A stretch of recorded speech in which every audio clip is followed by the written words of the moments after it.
عورت as a انسان کیا کیا کر سکتی ہے معاشرے میں، معاشرے کی تخلیق کے لیے؟ اس لیے کہ عام طور پر یہ دھارنا ہوتی ہے کہ لڑکوں کو خوب تعلیم و تربیت دی جائے اور لڑکیوں کو پڑھانے کی تعلیم دینے کی کیا ضرورت ہے، جبکہ ایک حدیث پاک سامنے آتی ہے کہ طلب العلم فریضۃ علی مسلمین، تو کیا اس میں مسلمہ بھی داخل ہے اور عورتوں کے ساتھ بھی وہی سلوک کیا جانا چاہیے تعلیم کے تعلق سے جیسا کہ مردوں کے ساتھ کیا جاتا ہے؟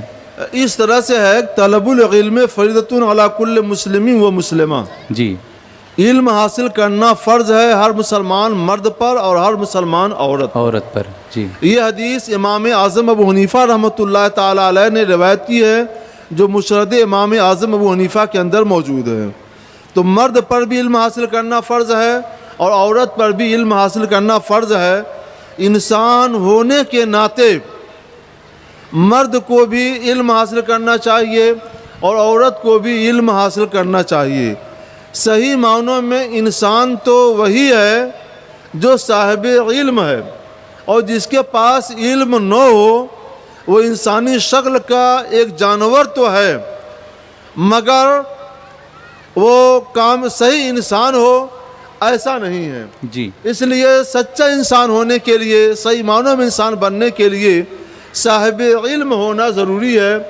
اگر علم دین ہو تو بہت اچھا، ورنہ دنیا کا علم بھی حاصل کر سکتے ہیں تاکہ شعور، دماغ کا شعور بڑھے، انسان جہالت کے اندھیرے سے اجالے میں آئے اور ساتھ ہی ساتھ کچھ علم دین بھی حاصل کرے۔ جی، اصل میں یہ علم، چاہے علم دنیا ہو یا علم دین، یہ ایک چراغ ہے، ایک روشنی ہے، ایک ٹارچ ہے۔ اندھیری رات میں اگر کسی کو چلنا ہو، وہ جانتا ہے کہ سڑک ٹوٹی پھوٹی ہے، داہنے بائیں نالے ہیں، کبھی یہاں ٹھوکر لگے گی، کبھی وہاں، اور کبھی اس نالے میں گرے گا، کبھی اس نالے میں، کبھی وہ اپنے کو بربادی کر سکتا ہے۔ لیکن اگر اس کے ہاتھ میں ٹارچ ہو، اگرچہ وہ ٹارچ موبائل کی شکل میں ہو، اور وہ جلا کر روشنی کر لے اور پھر چلے گا، تو نہ تو کھائی اور نالے میں گرے گا اور نہ ہی راستے کی ٹھوکریں کھائے گا، بلکہ اپنے کو محفوظ طور پر آگے گزرتا ہوا اپنی منزل تک پہنچ جائے گا۔ بلا تشبیہ و تمثیل علم ایک نور ہے، انسان کے پاس علم ایک روشن ٹارچ ہے۔ اس علم کی وجہ سے اس کے دماغ کا نور روشن ہو جاتا ہے، اچھے برے میں امتیاز کرتا ہے، اور زندگی کی منزل بغیر کوئی ٹھوکر کھائے ہوئے اور بغیر کسی کھائی میں گرے ہوئے وہ صحیح طور پر طے کر لیتا ہے۔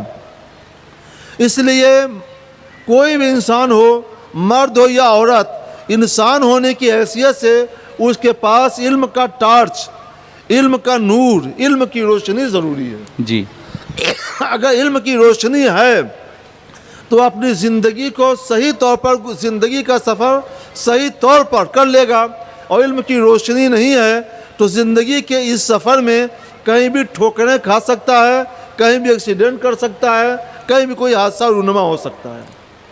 ہاں، علم دین میں اور علم دنیا میں ایک فرق ہے۔ جی، دنیا کا علم صرف دنیا میں روشنی بکھیرتا ہے، جی، اور دین کا علم دنیا میں بھی روشنی دیتا ہے اور آخرت میں بھی روشنی دیتا ہے۔ جی، بے شک۔ اگر کوئی چاہتا ہے کہ اسے دنیا میں بھی روشنی ملے اور آخرت میں بھی روشنی ملے تو وہ دین کا بھی علم حاصل کرے تاکہ اس کی زندگی کا سفر دنیا میں بھی خیریت سے گزر جائے اور آخرت میں بھی خیریت سے گزر جائے۔ سبحان اللہ، سبحان اللہ۔ یہ فرق ہے، لہٰذا علم تو ضروری ہے۔ انسان ہونے کی حیثیت سے عورتوں تم بھی علم حاصل کرو، جیسے مردوں کو حکم ہے کہ وہ علم حاصل کریں، اور زندگی کا سفر صحیح طور پر علم کی روشنی میں طے کرو۔ اب اگر تمہیں اللہ تعالیٰ توفیق دے تو کوشش کرو کہ تمہاری دنیا کا سفر جیسے بہتر ہو، ایسی آخرت کا سفر بھی بہتر ہو جائے، اور اس کے لیے ضروری ہے کہ علم دنیا بھی حاصل کرو اور علم دین بھی، اور نہیں کچھ ہو سکتا ہے تو کم سے کم سنی دعوت اسلامی کے اجتماع کے ذریعے دین کی یہ باتیں حاصل کرو۔ دین کی یہ باتیں بھی تم کو اتنا نور اور اتنی روشنی عطا کر دیں گی کہ تمہاری دنیا بھی سنور جائے، تمہاری عقبہ بھی سنور جائے۔ سبحان اللہ ماشاء اللہ، یعنی علم بھی حاصل کرے، تعلیم بھی ہو اور دینی تربیت بھی ہو، دینی تربیت بھی۔ ایسا ماحول گھر میں